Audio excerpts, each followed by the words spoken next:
from one of the readings I read, The Generational Differences by Ian King, Lisa Flinsken, Courtney Thomas, and Abby Carrington.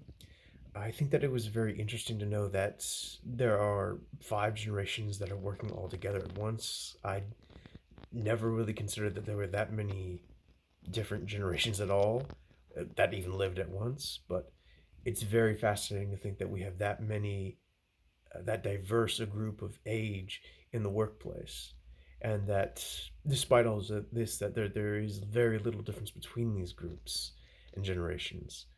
Um, and I think that's one of the ways why that's so interesting to think of is that people do have this meta stereotyping about themselves that they think that other people believe their generation is lazy or they're too old to know anything new or that they're not capable in some manner and aspect or field. Um, but yeah, it really is just it was a nice read to be able to think that we're not that different, that we're all still human underneath, and that having something like shared goals or having a unified sort of motivation can help to tie these generations together, regardless of what the workplace is. That was very interesting to have to read. Um, and one of my classmates, Tiffany Camperos Brizuela, uh, what she wrote about how she was struggling to see what generation she really belonged to. Uh, I think that resonated a bit with me.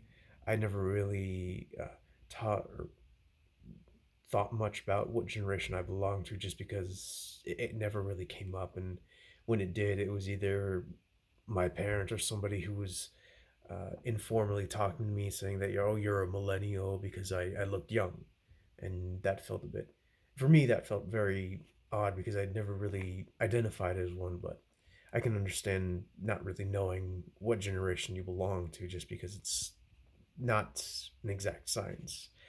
But I also see how when she thought that we can't, it's hard to trust each other with shared wisdom and information. That is something we struggle with just talking to people, um, especially with different generations having different ways of talking, communication, some being more direct or more indirect. Uh, yeah, I can see how that would be a difficult subject.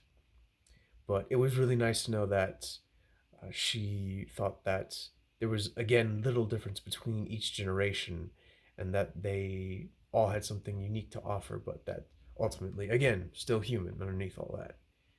And also,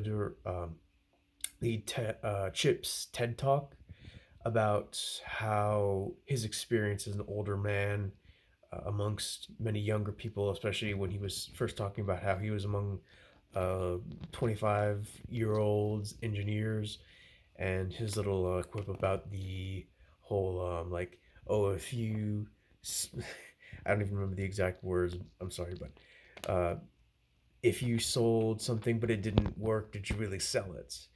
And how he couldn't answer, I couldn't answer that either, but it was fascinating to just to think about his terms of redefining what an elder meant, that uh, knowledge isn't necessarily what they're trying to sell, it's more the wisdom that they have to offer, and that they are in public a sort of intern, but in private that they are mentors. That was very interesting. I think that sort of balances out the entire act of what it means to be an elder in today's society. And I think that going into the future, that I think I can keep this in mind when I'm working and I have people who are my elder, who maybe I can go to ask for advice or experience, or just what do I do, what do I say, what is the atmosphere here like, and helping to understand interpersonal relationships a bit better in the workplace and maybe even out of them. And obviously seeing the value of knowing people, of being able to talk to them and speak to them, that's knowing people is the most valuable resource you can have. That's how you get a job, basically. um, but yeah, this is what I've learned, and yeah, that I think that's it for my video for response two. Thank you.